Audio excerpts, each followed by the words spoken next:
Welcome back, everyone, for another deep dive. And, today we're going all the way back to 1949 Oh, to Camden, New Jersey. And I know you're fascinated by true crime, oh yeah, and I think especially the post-war period. So I think this case, absolutely. the Walk of Death, Yeah, is really going to be fascinating to you. yeah. So we're using excerpts from Howard Unruh's Wikipedia page Okay. to kind of unpack this horrific event, and we're going to kind of explore who he was, what led to that day, Right. and the lasting impact of it all. It's a case that, still resonates today for Mhm. sure. Raising all sorts of questions about mental health and societal pressures and the ripple effects of violence. Yeah, so let's set the scene, Camden, in 1949. Right. Bustling city rebuilding after World War II. Hmm. It seems like an ordinary day, Right. but an extraordinary act of violence was about to unfold. This is considered one of the first mass shootings in post-World War II America. Oh, wow. A grim distinction, but one that makes it all the more,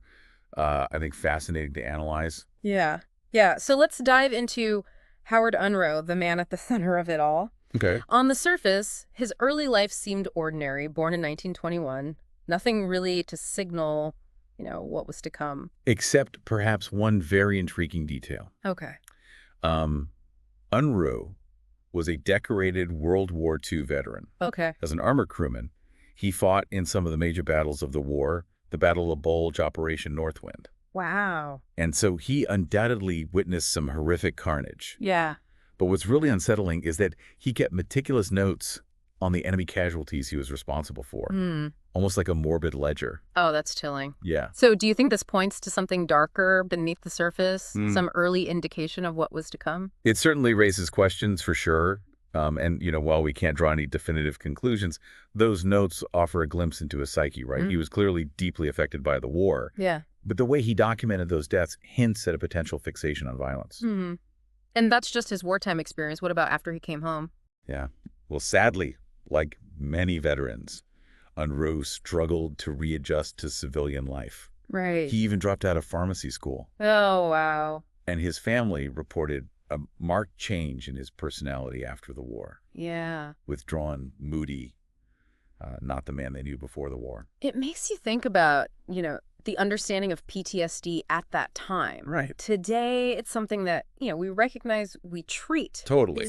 Back then, Yeah. it was largely misunderstood. Mm-hmm. We can only imagine the internal turmoil he must have experienced. Yeah. And add to that the kind of social anxieties of the time, Yeah. right? A nation grappling with the aftermath of global conflict. Yeah. You have a potent mix of factors at play. So we have a decorated veteran struggling to reintegrate, potentially suffering from what we now understand as PTSD. Mm-hmm. He's living with his mother, who's working hard to support them. Right. He surrounds himself with his war medals, finds solace in religion, and yet he sets up a makeshift shooting range in the basement. It's fascinating, isn't it, this juxtaposition, Yeah. right? This internal conflict between seeking peace and this kind of fascination with weapons. Yeah. It speaks to a deep complexity within him, for sure. And this is where his relationship with his neighbors begins to deteriorate. Right. He felt they were constantly talking about him spreading rumors, and there was a particular tension with Maurice Cohen, a pharmacist who lived next door. Yeah. And this simmering tension, I think, is crucial to understanding what unfolds. Right. Unruh believed Cohen was deliberately antagonizing him. Yeah. And this kind of perceived persecution fueled his paranoia. He became fixated on this idea that his neighbors were out to get him, Right. especially Cohen. It's a chilling reminder of how paranoia can warp an individual's perception of reality. Totally. And as this paranoia kind of festered, it set the stage for this horrific outburst. Right. We have men grappling with, internal turmoil, feeling isolated and threatened and armed with a war souvenir, a Luger P08 pistol. Yeah. It's a recipe for disaster. Disaster is exactly what happened on September 6, 1949. Seemingly ordinary morning in Camden Right. erupted into chaos. Yeah. Unruh embarked on his walk of death, Right. a meticulously planned 12-minute rampage. It's chilling, right? Yeah. The methodical nature of his actions, this wasn't some random outburst of rage. Right. He targeted specific individuals, starting with his neighbor, John Pilarczyk, a shoemaker, who he shot dead in his shop. And then he went to the barbershop where another neighbor, Clark Hoover, was cutting 6-year-old Oris Smith's hair. Oh, my God. And he killed them both. The brutality, the coldness is just... Unfathomable, it seems, his vendetta against Maurice Cohen was next. He went to the back of the pharmacy Yeah. where Cohen and his wife, Rose, fled upstairs to their apartment. Oh my gosh. Rose hid in a closet, but Unruh shot her through the door multiple times, opened it, and shot her in the face. Horrifying. What about Maurice Cohen? He had climbed onto the roof Oh, wow. in this desperate attempt to escape, but Unruh spotted him, shot him in the back, causing him to fall to the pavement below. Oh my goodness. Their 12-year-old son, Charles, was thankfully hiding in another closet and managed to escape undetected. It's a miracle he survived. The fact that he was targeted, that a 12-year-old boy had to witness such horror. Yeah. It's just heartbreaking. It underscores the devastating ripple effects of these acts of violence, right? Yeah. They extend far beyond just the immediate victims. And the rampage didn't stop there. He walked out into the street, fired into a passing car, killing the driver. Yeah. Then he went to another neighbor's home, a tailor named Thomas Zagrino. Fortunately, Zagrino wasn't home, but Unruh killed his wife, Helga. It's chilling to think that Zagrino is the only one on Unruh's intended list who actually survived that day. Right. It speaks to a level of premeditation that is deeply disturbing. The fact that he had a list at all is just... Yeah. He then shot into another car carrying a woman named Helen Wilson, her son John, and her mother. Oh, gosh. Both women were killed instantly and just died later at the hospital. Just a senseless tragedy. And he even fired through an apartment window, killing a 2-year-old boy named Thomas Hamilton. Oh my goodness. It seemed no one was safe from his wrath. The details are hard to hear, but it's important to understand the full extent of this tragedy. Yeah. His rampage ended when he barricaded himself in his apartment, but not before engaging in this chilling phone call with a journalist. Ah, yes. The call with Philip Buxton of the Camden Evening Courier. It's a fascinating and disturbing insight into Unruh's state of mind at that moment. Yeah, we'll dive into the specifics of that call in part 2 of this deep dive, but for Right. now we need to kind of process what we've learned. It's a lot to take in. It is. We've walked through the horrors of that day, pieced together some understanding of Howard Unruh, Yeah, the veteran grappling with inner turmoil, right. and this chilling premeditation of his actions. But the question that lingers, the one that continues to fascinate and frustrate us, is why? Right. What drove him to commit these atrocities? And we'll try to unpack that in the next part of our deep dive. We've laid out the events of that horrific day in Camden, but the biggest question remains, why, what drove Howard Unruh to commit these acts of violence? Yeah, the search for a motive in this case is both fascinating and frustrating. Yeah. You know, there's no single clear-cut answer, no smoking gun, so to speak. It's more like a puzzle with missing pieces. A puzzle where the human psyche is the biggest mystery of all. We can look at potential contributing factors, but piecing them together into a complete picture is challenging. Exactly. And, you know, his family immediately pointed to his war experiences.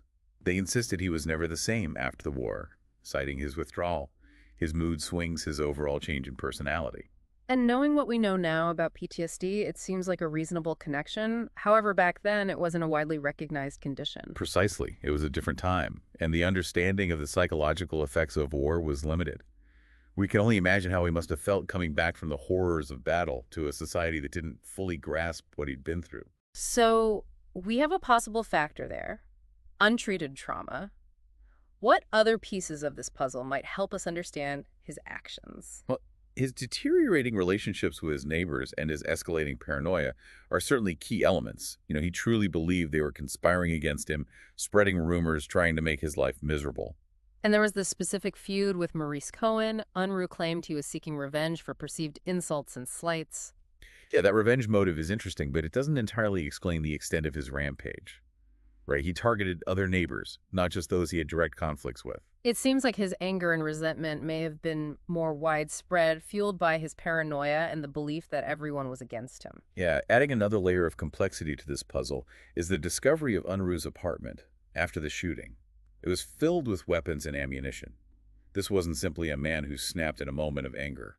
It suggests a level of premeditation, a fascination with weaponry that goes beyond simply protecting oneself. Do you think this ties into his military experience? It's certainly possible, perhaps the war, instead of extinguishing his interest in violence, somehow amplified it.